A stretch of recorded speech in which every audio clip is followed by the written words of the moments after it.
Coming up, the company that is one of the dominant forces in the U.S. wine market. We're going to speak with the man in charge of Deutsch Family Wine and Spirits as he gears up for the holiday season. That's next. Now, it's nearing holiday season, we know, and one thing that never goes out of style as a gift or an item of consumption is wine, in particular Thanksgiving, the busiest week for wine purchases. Tom Steffanci is the president of Deutsch Family Wine and Spirits, the #1 imported wine company in the United States, and he joins us now. Tom, thank you very much for coming in. My pleasure. We got to start off with what exactly is Deutsch Family Wine and Spirits? It's a company that you have worked recently to put together based on a family tradition and legacy. I've been at Deutsch 4 years. It's a 32-year-old company started by Bill Deutsch and now run by Bill and his son, Peter. And they partner with producers from around the world, co-owning brands that they bring to U.S. consumers.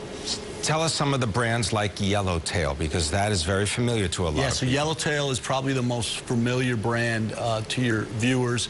It's the largest imported wine brand in the U.S. We hit 1 million fans on Facebook last night, so that was a momentous Congratulations. So how many cases of Yellowtail, let's say Sangria, do you actually make? So the brand's 8.5 million cases in the U.S. Sangria is a new addition. Right. So we've just gotten started with Sangria, but 8.5 million cases of Yellowtail sold in the U.S. To consumers from 21 years old to 90 years. And that's all coming from Australia. All coming from Australia, correct. So that categorizes it really as like the largest import from Australia. It's the largest import from anywhere in the world. Anywhere. It's one of the largest wine brands sold in America, but by far the largest imported brand. Now, you've got a history in the wine and spirits industry, Allied Domecq as well as Diageo. Correct. What are some of the trends right now in the business? Is it all about brands?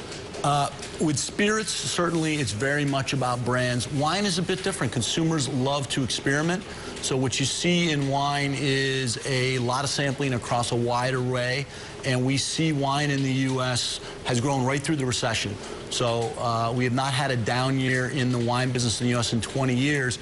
And our per capita consumption still hasn't cracked the top 20 in the world. So when the Irish get done drinking all that Guinness and whiskey, they're still drinking more wine than Americans. But as the food culture in America has really taken hold, consumers' interest in cooking at home and in finer dining, it's really brought wine around. And wine now finds itself at the table with dinner meals more so than it ever has in the past. Another trend at the dinner table is slightly more expensive wine at home. Tell us about that. Absolutely. We're seeing wine growth in the U.S. at just about 2%, but wines over $9 are growing at 11%, and you see that spike even more this time of year. So the largest wine week of the year is actually next week, the week before Thanksgiving. So we'll see a 50% uptick in wine in general.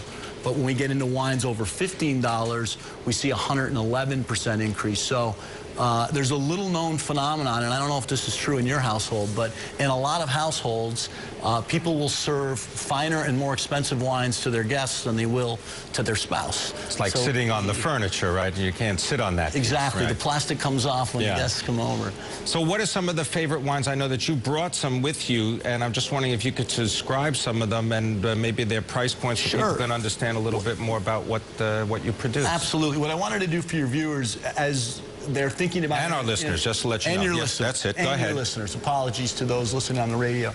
I wanted to bring a range of things across all price points. So, fortunately today, you can drink great wine from $7 to any price point you want. So, the Yellowtail wines, which sell at about $7 a bottle, are outstanding quality wines that are readily available. I brought today the Big Bold Red, which is a new addition to what is a hot category, red blends, and that's a great everyday wine. Our consumers call it their go-to wine. It's the way they talk about Yellowtail. What is the red Sangria, the Supra Fruta?